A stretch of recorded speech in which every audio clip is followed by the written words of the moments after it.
There's a movement brewing, and that movement is the Me Total lifestyle.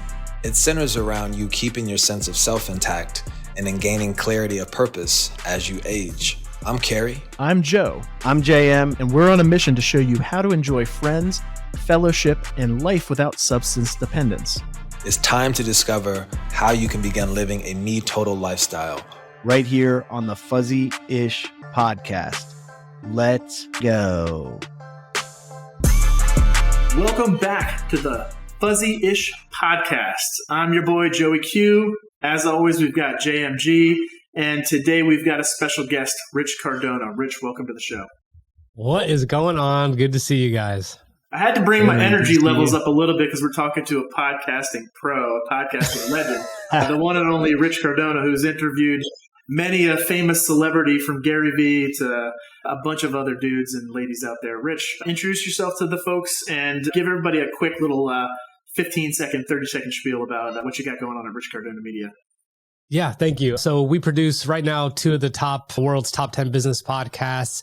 I've had two globally ranked podcasts, top 50 before, and I love it. I started out with video content, but there was just an element of authenticity that accompanies podcasting, as you guys know, which is why you're doing this, that I fell in love with. We kind of pivoted there, and then the media company is a full podcast service agency, and that's what we do, and I absolutely love it. Man, you couldn't have picked a better time to get into it, too. What's it like kind of being an expert in a field that's growing so kind of massively in something that's honestly becoming the right hand of every executive out there that wants to have a personal brand? What I've noticed, and we had a huge uptick right at the beginning of 2023, and some of the people that signed on are no longer with us. And it was just one of those things where I think sometimes people think podcasting is like super easy, but there's just like a commitment thing when it comes to creating content of any kind. But long form content like this, if you're a CEO or entrepreneur or some of the people that you know I work with, those people make time. But if this is an idea, it usually just doesn't work out. people, something always comes up. Life always comes up. But here's what I will tell you. This is a stat just from this morning that I saw. So Apple has 2.6 million valid podcasts right now. That just means they exist. They purge some that have been, have issues or anything like that. But over the last 90 days, only 17% of that 2.6 million, which is like 440,000, have actually published a single episode. Wow. So it's like just look at it that way, right? Well, Like, that's crazy because I heard some stats somewhere that said like, I don't know, 90% of podcasts out there don't make it past seven episodes or something. Yeah. Something about like 5 to 10, which is like a hurdle that most people can't get over mentally, or maybe it's just that's the point where they realize this is harder than I thought and they give up.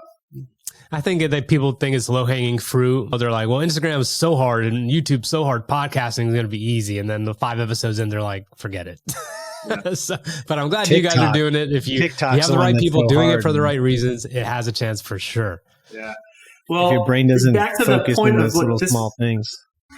Back to the point of this podcast and what we're doing here, we are sober is not the right word. We keep kind of dancing around this term sober. We don't really like to use it. We don't partake in alcohol, but we also don't condone other things like uses of cannabis and other things. I know you've been on this walk of sobriety or being alcohol free for a while. Tell us a little bit about your journey with being alcohol free. Yeah, so there's a story, and I don't like prep this story, but I'll tell you how it came to be. Well, I'll tell you the history of, I've been drinking since I was 13. I haven't drank in 3 years, but I was drinking when I was 13, 12 years old. I have a Latin American family. All my uncles and aunts and everyone would be over the house every weekend partying. My dad had a full bar, and it was not uncommon, just like a lot of people, to just be like, here you go. Like, let's see what happens if you take this shot or have a swig of this beer or whatever it is.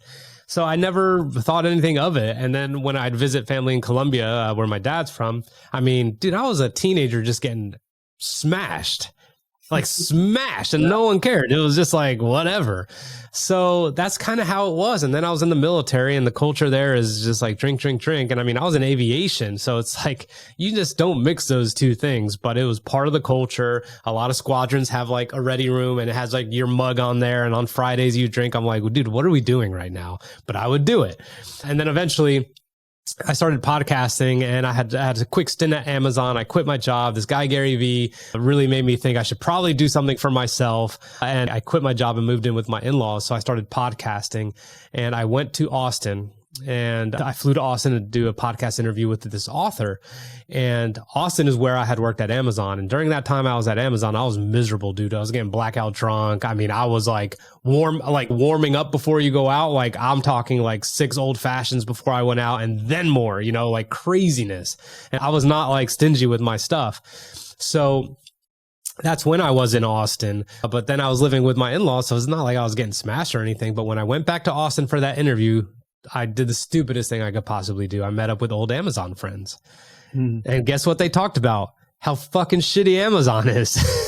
And guess what I thought about? Around binge drinking and being toxic. Yeah. So it's like I literally put myself back in this weird place, and I didn't even realize I was getting like hammered. Next thing I know, it's the next morning. I smell my breath, the alcohol on me. I feel like it comes out of my pores. I can smell it right now based on your story.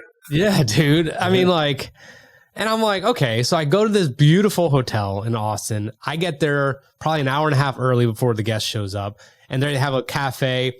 I got like 2 sausage, egg, and cheese croissants. I was drinking Powerade, Gatorade. I was doing all the things. I was absolutely desperate because I'm like, I'm going to get exposed, and I didn't want to cancel it. I mean, I freaking flew to Austin. So we go with the interview, man, and we go in. The whole time I'm like, she's going to discover me. Any second now, she's going to be like, hold on a second. And that moment never happened. And as a matter of fact, at the end of the interview, she was just like, I'd love to take you out to lunch and my husband could join us and whatever. I'm like, fuck no. I'm like, get me out of here. Like, maybe she couldn't smell what was going on. Dude, allergies. No, like she said it was the best podcast she's been on. And I was like, this is crazy. So you could do one of 2 things with that information, right? You could be like, I guess this is what I got to do every time, or you could realize you got a problem. And at that moment, guys, where as kind of a new entrepreneur, even though I had no business yet and a new podcaster, I knew how much it meant to me. And I was like, that can never happen again. So I stopped. And 17 days turned to 30 days. Those 30 days turned into a couple months, and then the streak continues. I mean, like it was never the intent to just kill it. But after a while, as you guys know, you don't want to go back. Like there's not a single part of you that wants to smell it, drink it, or go back. And maybe those times come, but they're a lot easier to abstain. So that's kind of how it went down for me, man. That's great. So how many years is it now that you've been sober? It'll be 4 years in April. April 2023 will be 4 years, which is nuts. We're pretty close. Yeah, I'm creeping up on 5, and JM here has been alcohol free for what is it, like 600 days almost, JM? Yeah, almost. August will be 2 years. But I mean, nice. that story resonates, man. And I'm sure you can kind of think about the things that started as that 17, 30, 60 days, the things that started to get easier, and now looking back about just how clear everything looks 3 years later. It's awesome, man. Congrats. Yeah. Clear is like the ultimate word when it comes to this. I mean, I know you guys know, but for the audience, if you're on the fence or if you're like us, it's undeniable that there's just less fog, right? Like there's just like less of those mornings where you wake up and you're just like, or I'm going to go get some greasy food and hope this goes away. Or I'm going to have another drink to make sure like I don't feel the actual hangover. All that stuff, dude, it's gone. Like there's no fog. I listened to, or I might have consumed TikTok the other day. I think it was, I forget who exactly it was, but it was one of these motivational speakers, one of these neuroscientist type people. And they were talking about how it actually, the science behind why people drink and why people binge drink is really just because they need to figure out a way to cope with some form of an anxiety. And so one of the reasons why it's so hard to give up drinking is because then you have to, for the first time, really confront that anxiety and learn to live with it and learn to be comfortable with it. And that's why I think, that's why so many people struggle with it, because they don't want to come face to face with the things that they fear the most. Yeah. And then B, when they do, it's really, really hard. It's really gnarly. Like you might have done some shit that is really fucked up, and you might have to actually come face to face with that and ask forgiveness of somebody, including yourself, for those things. You know? Yeah. Yeah. I think the 2 categories of fucked up shit you might have done, like, can just be like stuff you did when you were sober and you just were a super poor decision maker. You know what I mean? Like maybe it's like cheating on a spouse or something. I mean, you know, who knows? Maybe you stole something, or maybe you lie to get out of work all the time. So there's that category. And then there's like the mistakes you make when you're drunk. And somehow, some way, like because you were drunk is like, you feel, I used to like wipe my slate clean. I was like, oh, I was drunk. You know what I mean? Like I was drunk. But if I didn't have that outlet, then I would have had to deal with those other decisions that I made when I was sober, and I'd have to sit with it, like you said. And no one wants to sit with that, dude. You don't want to look at yourself and be like, what a fucking piece of shit. Like, why did I do that? Even if 90% of your life is lived well in good morals and all that good stuff. So the outlet is awful. I think the thing you just mentioned about who we are and chalking it up to drinking or chalking it up to being drunk, dude, we have kids. Yeah. And going back to your clarity item, when I was drinking, I didn't realize how much of a sponge they were about everything because I was drinking, even just a few drinks. Just that amount of blur didn't allow me to truly understand how much they were observing everything that we do and every interaction that we have and every way that we speak to them. And so when you talk about remembering everything, there are so many days when I was drinking that I would wake up in the morning and regret something that I said to one of my kids. And I was never physical with them, but like the way I handled them felt wrong the day after. And that was so hard for me and something I really struggled with, and was not necessarily the impetus for moving in this direction that we have now of not drinking, but is such a moment and a spot of gratitude about how clear that is now, right? Like how much I appreciate, and it resonates, the responsibility of being a father and being a representation of what is right in this world and creating a better version of ourselves, right? I mean, that seems to be what we're on this planet for. And I feel much more like prepared and tasked to be able to do that without the bottle, man. And it's something I didn't even think about as part of this until you're here 2 years later, and there's that enormous amount of clarity. So when you were talking about like how you handled some things, when when I lived in Austin and my one daughter, I think she was only 18 months when we left there, but there was a couple nights where I put holes in the wall with my fist. You know what I mean? Like it didn't wake her up or anything like that. But what if she just happened to be up, right? Like it would be so completely out of the realm of you that they would just be so confused. And like, can you just imagine you confusing them like that? You being physical, or you being short, or you swearing at them or something crazy. And then I don't know if you guys could comment on this, but like I have a friend who's like, a while ago, he had kids way before me. He's like, hey dude, I'm just going to give you some unsolicited advice. I'm like, what? He's like, never be hungover around kids. He's like, your wife's going to be like, here you go. Well, I think it's also interesting because I'm about to turn 44 next week. And similar age, early 40s. 23rd of March, stand up, like Joey We've Q. lived so much life that it's hard to remember half the stuff we've lived. Whereas kids, my daughter's 8. She's lived 8 years, and she doesn't even remember what it was like when she was 2. So most of the stuff she's done, photographic memory. Like from the age of 3 till now, there's not a single thing you can sneak by my daughter. You know? Yeah. So good luck with any of that stuff. Trying to be hungover around her kids. They will know what's going on. I actually have a question so one of the challenges I have recently is we're really trying to be inclusive in our mantra around this thing, right? We've been talking a lot about me total being kind of the vibe that we're going for and the feeling that we get as part of what we're pursuing, not drinking. I'm struggling. My kids talk a lot about drinking now. When somebody's having a drink, they're like almost are quick to judge in a way that is not the intent of what I'm doing in my model. But what are your guys' thoughts on, you step out into society, everybody's drinking, you're representing yourself at home in a certain way that's having its impact on them, and then you get in a room with people that are drinking, and it's almost like they are representing what we don't want to be here by questioning or condoning the people that are drinking. And it then reflects back on us. That's a real struggle for me right now. I'm interested in if you guys ever sort of come across that or have any perspective on how best to handle it. I'll be quick and I'll kick it to Joe, but like I have not had to be in that position yet because I don't go out enough really, or at least like the people we have people over from church or neighbors or whatever, but no one's drinking, especially because we don't have anything here. Right. You know what I'm saying? But I could completely understand how that'd be like kind of perplexing. I mean, I guess the only way I would approach it is the same way when they see someone smoking. I'm like, yeah, it's not that great for you. Yeah. You probably shouldn't do it. You know, like, I don't like judge, so to speak, but I talk about how it could adversely affect your health. Yeah. But I'm not even ready mentally to have an alcohol conversation. I'm so glad you brought that up because I'll have to get prepared for those moments. But Joe, what about you? I don't even know what to say. I mean, for me, it's just, you know, even though I was probably the lightweight of my crew, you know, I used to drink pretty heavily, but I was always like outmatched by almost all of my friends. And even when I was drinking, there would be plenty of nights where I didn't drink because I didn't want to drink and drive or whatever the case may be. And I remember always having a sense of like, I don't know, family, a sense of connectedness with a lot of my friends and wanting to be the person that was there for them in their toughest times. Yeah. So I think the way I would kind of counsel my kids is similar to the way my mom grew up around alcoholics. My grandparents were drunks. Her sisters were drunks when they were young. And so my mom and dad from a young age, they never drank.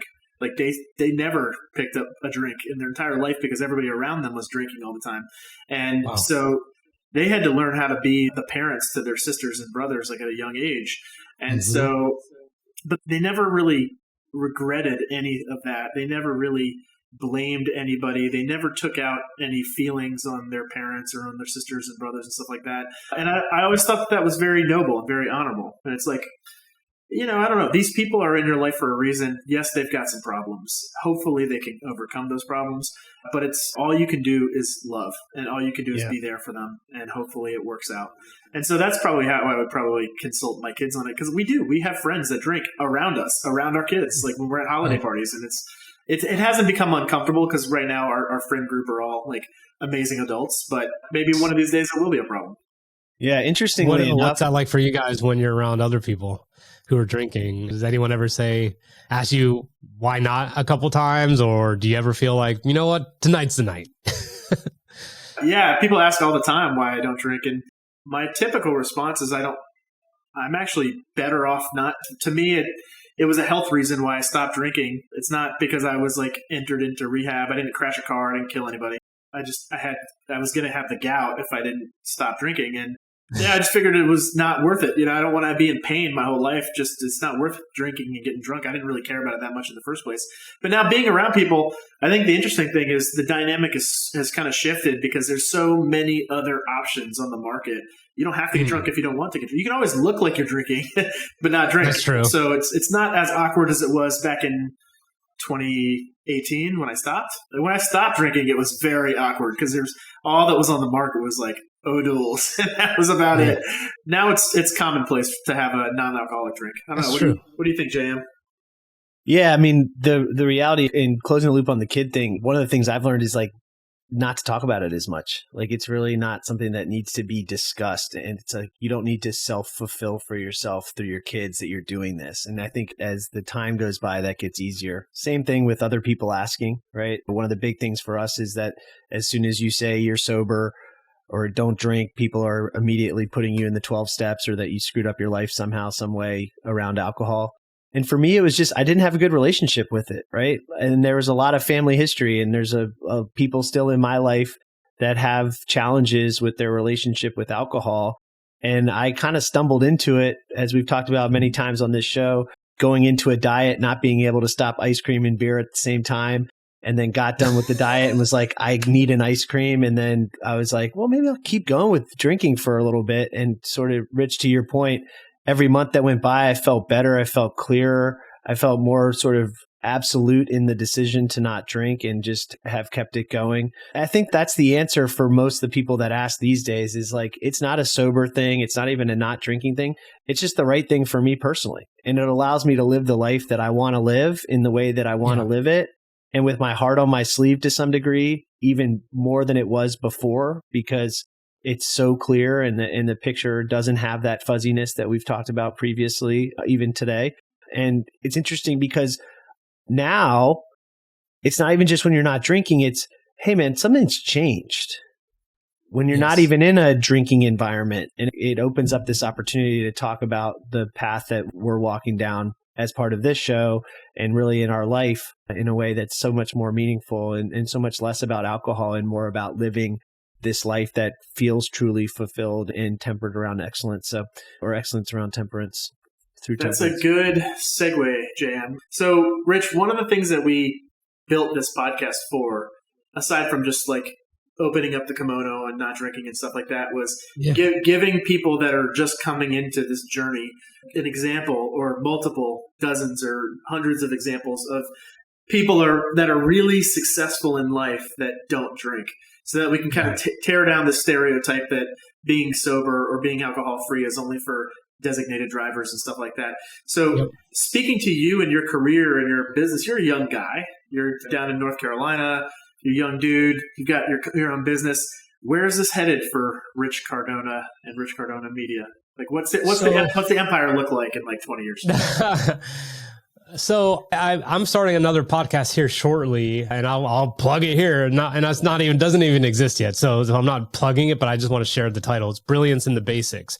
I have found that everything really positive has kind of was jump-started or kick-started from the decision to stop drinking, or at least to abstain, right? And I feel like ever since then, like personally and professionally, things have just kind of started to escalate. Very nice and steady, no major ups, no major downs. It's just kind of like on the grand scheme of things, it's up and to the right. Part of that is like I get up early and I'll work out. Like, you know how many workouts I would miss if I was still drinking, or even just if I had an IPA the night before, I would wake up and be like, I smell it. Nope, I'm not working out like this. So little things like that. And then on the business side, it's just like I post a lot on my stories about like some of my routines. That way anyone who is a prospect, they could look at content for the content, but they could also be like, okay, what's this dude about? There's a discipline to him. There's a consistency. And coming from the Marine Corps, although, you know, it had the kind of culture that really exacerbated my desire to drink, or at least like quell some of the anxieties or things I've been through. At the same time, like it also allows me to be like, have that consistency aspect, that discipline. Like this dude takes this thing seriously. So they're not going to see a story of me like at the bar with my friends or anything like that, which would be fine. But so I would say I'm going to continue this slow trajectory. Like I always say, I have no idea if I'll never drink again. Like there's a total possibility. There's been like a couple nights where I'm like with my wife, I'm like, this has been such a beautiful night. Like I would absolutely like have a drink with you. And then I'm just like, I say that in my head, and then I'm just like, never mind. Yeah. But you can't put a price tag on what you get, you know, once you've kind of just seen the light. So Joe, I would say progress, progress. I just feel like it's just continuous.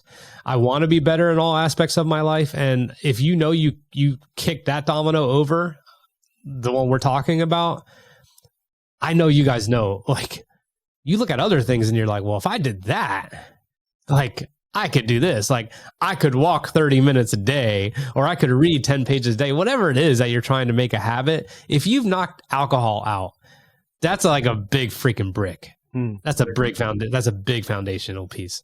That is a big one. So you brought up a little bit about, and I know we've talked about this in the past, but just for our listening audience, you got into the military a little bit. And I know JM's got some family history with the military. Why don't we dive into that a little bit? Talk to us about how toxic the culture can be inside the military, and then kind of dovetail into a little bit about what you miss about it, what you don't miss about it. Give the listeners a little bit of a baptism in the understanding of the Marine Corps. I mean, so the Marine Corps is intense. It's small. We have the smallest budget of any, we have the smallest size and the smallest budget of any of the armed forces. So we're used to doing more with less. We have a very, very particular reputation, and I'll say it. I mean, like we have that mystique, like we're badasses, like, like the Marines, like Army, I was like, ain't ready for Marines yet. That's what the Army means, like all the things. Okay. So there's certainly an arrogance, a cockiness, a confidence representing kind of esprit de corps. Along with that is that we know how to party. Like Like we know how to party our asses off and we know how to get in trouble because of that. So the culture revolves around just no one's super happy when they're in, I guess is what I could say. Like we're very proud to be Marines, but no one's super happy, right? The hours are ridiculously long. You're around the same bunch of dudes for the most part. Time out. So you just described pretty much every company, every corporation in America right now. So you're proud of where you're at, but you're not happy while you're in it. So keep going. I mean, like, dude, no one admits it. That's so funny that you tied that together, but that's how it was. So what do you do when you're around the same people all the time and you know everything about them? You take it to another level and you just get drunk with them. I mean, it's so stupid. It's like, dude, I cannot even tell. Not until I went to flight school did I notice some people were not all about that, and they would just like be at home, recluse, and studying, learning aircraft knowledge, weather knowledge, all that kind of stuff. So the culture is that way. Now throw in some casualties, some aviation mishaps, your squadron losing 8 people in one night. Those are the types of things that will put you on edge. And we had an aviation mishap as we were preparing for Afghanistan. We were about 2.5 months out and there was a mid-air collision and we lost 7 of our squadron, including our executive officer, including a friend of mine from college. Dude, it's like, there's no coping. I will never forget. My dad's like, "Are you guys still deploying?" I'm like, "Yeah." And it is such a fair question. It's such a fair question. But for us, it was like, dude, we didn't have time to process. So like, when I got to Afghanistan, it's so funny. The picture of when we got to Afghanistan, when I was looking at, I was so heavy because I had been coping ridiculously. We were all like coping as much as possible. So then you have that. Some of those memories don't go away. And then you have combat, and then you have after combat and more deaths and more things. So it's like the culture by nature is that way, right? Like it could be toxic. But then obviously, as we've discussed, like, dude, we're not the type of people who are like, let me figure out all the different ways to cope. I'd rather cope by drinking and laughing with my best buds because humor is an absolute like savior, so to speak, you know, when it comes to that. It's just when you're in ridiculous situations, you'd be surprised at how much you could laugh things off around the right people. So that's what it was like, man. That's what I was like. So what I miss though is it obviously is like a brotherhood and sisterhood. And I mean, you just serve with some of the people who could perform at the highest levels you've ever seen. I mean, like I was a mediocre pilot at best, in my opinion. And some of the people we lost were absolutely phenomenal rock stars in aviation, especially attack helicopters. So you miss that kind of talent. And this isn't a dig on like the civilian world or anything like that. But when I got out, I was like, dude, who am I supposed to look up to, especially at a company like Amazon? And it's like, I'm not shitting on Amazon right now. I'm just saying, like, there was no one at the organization where I was in the enormous fulfillment center that I was like, I want to be like them. Nobody. So that was a challenge, right? So it's a trade-off. There's good and there's bad, but I would never, everything about me that is positive, a lot of it came from the Marine Corps, I would say. What do you think, and Jay, I'll open up to you for questions on this too, but what do you think the one thing is that you use from the Marine Corps in your everyday life the most? Like what aspect or what mantra or challenge or what approach do you take to life every day that you got from the Marine Corps? Sense of urgency. Like my wife hates how fast I walk. You know what I mean? Like stuff like that. Like with the business, especially, that's one of our core values is like move with a sense of urgency. So it's like if a client slacks us, like it's a double-edged sword, as you know, right? Like you could respond right away and they expect it, or you could respond during your normal hours or whatever it may be. But we respond and we act quick, and we're all about the quick win. We want people to know we're moving fast. There's not, like, think about it. Anytime you go out and drinking, if you were having a drink and someone took 90 seconds to make an amazing old fashioned, you're going to appreciate it, right? Like versus a person who takes 20 minutes and there's hardly anyone else at the bar. So moving with a sense of urgency is probably one of the biggest things that I think helps us separate ourselves from other people that do what we do. I'm sure the structure aspect too, right? I mean, you talked about having a structure to your life and living within that structure. My grandfather was a 4-star officer in the Army. I think we've talked about that before. And the guy had literally a template to his life. He lived within a structure the days that he was in and the days that he was out. And that was something that I always really respected and certainly felt like it was instilled from that part of his life. And it sounds like the same for you. Yeah. It's good exposure to have all those kind of characteristics from the military. So what I'm trying to think now, when is the military-focused podcast from Rich Cardona going to come out? Are you doing anything to support the vets out there with your gift of gab and your gift of podcasting? No. So like, in the beginning when I got in front of Gary a few times, a lot of it revolved around the fact that 25% of veterans want to start their own business, but only like 2% do. So I'm like, oh, let me help. Right. I'm like, let me help. Well, let me tell you guys something. The funny thing about the funny thing about this stage of life I'm in right now is I would love to be like gung ho helping veterans left and right, but I don't. And the reason is like, I don't even care. I'll say what I need to on this podcast, but sometimes we cling to each other when we need to actually be exposing ourselves to Joes and JMs, right? And it's like things that you're unfamiliar with. Like, I don't want to have the same conversation for the next 15 years, and I don't want to lean on my military buddies or anything like that. Second thing is, the other reason I'm not necessarily doing anything is because like I want to be exceptional in business. And I think, Joe, you and I have talked offline before, but like it could take forever, but like I want to be exceptional to the point where I could contribute in a massive way, not to minimize like what good LinkedIn posts or YouTube videos or podcasts about the military can do, but I want to be able to help in a little bit more major way and be able, because I document the journey, people could see, be like, okay, like, otherwise, I mean, there's just a lot out there. It's kind of saturated, and I'm just not Mr. Velcro, stars and stripes, beard, and a dip. I'm not that dude. I think that's perfect. That's kind of in line with our mentality around building this podcast to help people give an example of how life could be lived. I think you're doing the same thing in the way that you put yourself out there every day. And while you're not necessarily connecting in with veterans and helping them on a daily basis, the broader spectrum of like what you're doing at a high level is probably going to help more people than you'll ever understand, I hope. Yeah. That's exactly it. Yeah. I mean, so it's interesting you say that, because you said there's a lot, it's saturated out there. You're not beard with a dip. And it kind of goes with what we talk about all the time about how a lot of the content that's out there is so tailored and so explicit and so specific to a group of people. And a lot of times, and you can look at it across the world, it's tailored towards these like very specific things that are so far from one another that's driving this division, right? Across every aspect of our lives at a world culture, world politics, geopolitic level, down to even just the relationships that our kids have in schools, etc. One of the things that we're working on here is inclusion and not being discriminatory.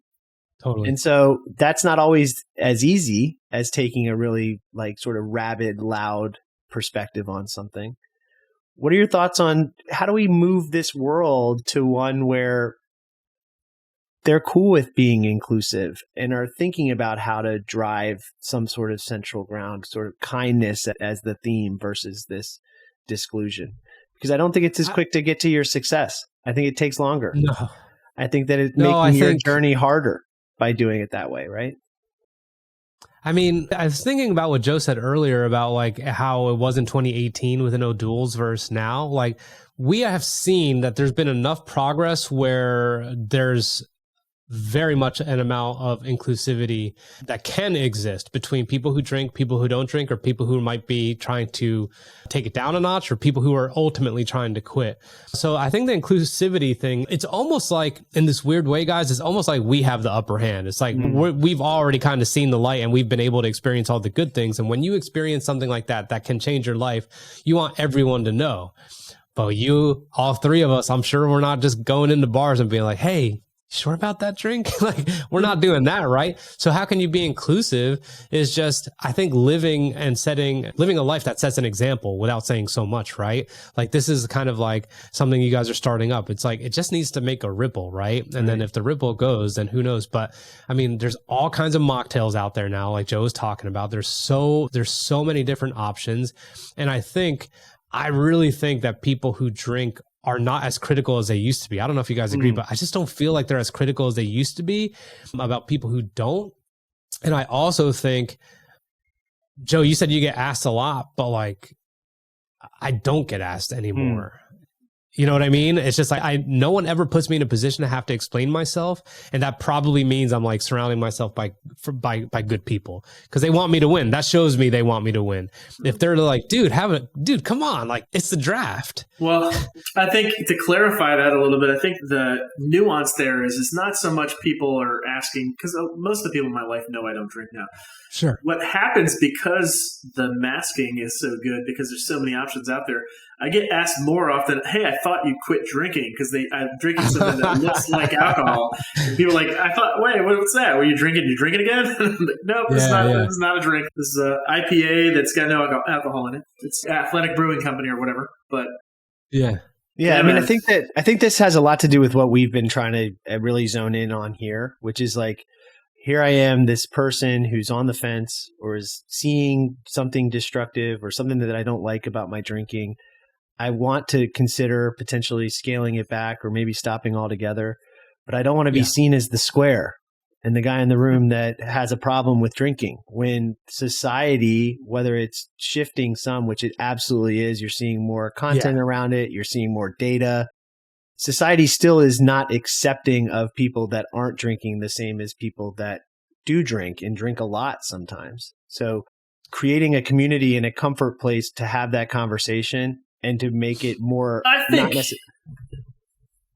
a lot of the reason why that is, though, Jam, is that people don't want to have you become a buzzkill, right? So they're just worried that you're going to drag down their high or you're going to drag down their buzz. And I think the more we as non-drinkers can be like our fun, charismatic personalities that we are with or without alcohol, the more we can give a better name for ourselves. The more people want to be around us, it's not that big of a deal. Don't look at me as a buzzkill. I'm not a buzzkill. I never was a buzzkill. This is so interesting because I'm glad you said that, because you both nailed it. But I think you're right about the buzzkill part. And the reason that makes sense is because how many times have you guys thought of, I wish I was loose, maybe just loose or courageous or just like more fun? How many times have you said to yourself, like, I wish that was a result of alcohol? You're like, I wish I was like that sober. You know what I mean? Like, and that's personally, I guess I didn't even think about sharing that, but like, I always wanted to get to a place where I was just kind of living. Like, I didn't want to be influenced by the alcohol, but it's like, why can't I be that charismatic or fun sometimes without all the nonsense? But like, why can't I be that outgoing sober? And you're right. So it's like, if you're going to be like afraid of the interactions or afraid to be yourself, then you might come across as the buzzkill for sure. And that's exactly what people don't want. And then to JM, to your point, it's like, why does it continue to thrive, or why are people like that, or why are people critical about non-drinkers? It's because there's a freaking massive business, as we all know. And when you see guys like The Rock and his tequila and Kevin Hart and his tequila or whatever, it's just like, dude, these people are able to carry on these massively successful careers and still enjoy their alcohol responsibly. But my challenge is, that's because that's what the world knows, right? So you can push a tequila because that's what the world knows. And that's the thing that excites me the most here, is that the world doesn't know that there's another life. And it's not even about the buzzkill as much as like, there is a world out there that doesn't include alcohol where you can have maybe a more fulfilled life and be accepted 100%. By society. That doesn't exist today, period. You're always going to get questioned. There's always going to be a suggestion. They're going to ask what happened, or, even what we've talked about today. And I think that's the thing that's so exciting about this, is that there are so many people that are hurting and are considering this and don't feel comfortable to even suggest that they have a problem or are thinking about not drinking. And that's a big deal, right? It's a beautiful way to end it. Rich, before we do our wrap up, why don't you go ahead and any last parting thoughts? Do you want to talk to our audience about how they can find more content from Rich Cardona? I'm primarily on IG, and it's at Rich Cardona, and then LinkedIn as well. A podcast will be coming out soon. And then just like, I would say final thoughts. If you're someone listening to this episode who's been sober or trying to get sober, I don't think we could have emphasized it enough, especially JM just now. There is a completely different life that doesn't include alcohol, that for whatever reason, we can't see it until we're actually there. You could see your trip to Vegas being absolutely fun because you know you're going to be with your boys and your girls and hanging out and going to the club and drinking, but you can't see the clarity part. You can't see how much more fulfilled you could be. But I would encourage you, if you're struggling or trying to get there, I don't like to say like the 1 week at a time or 1 day at a time, just see what the streak looks like. And when you get to a really good point, be like, should I continue? And I just ask yourself that, keep it simple. And I wish you nothing but the best. And I'm really, really honored that you guys had me on. Like, I cannot thank you enough. Awesome, man.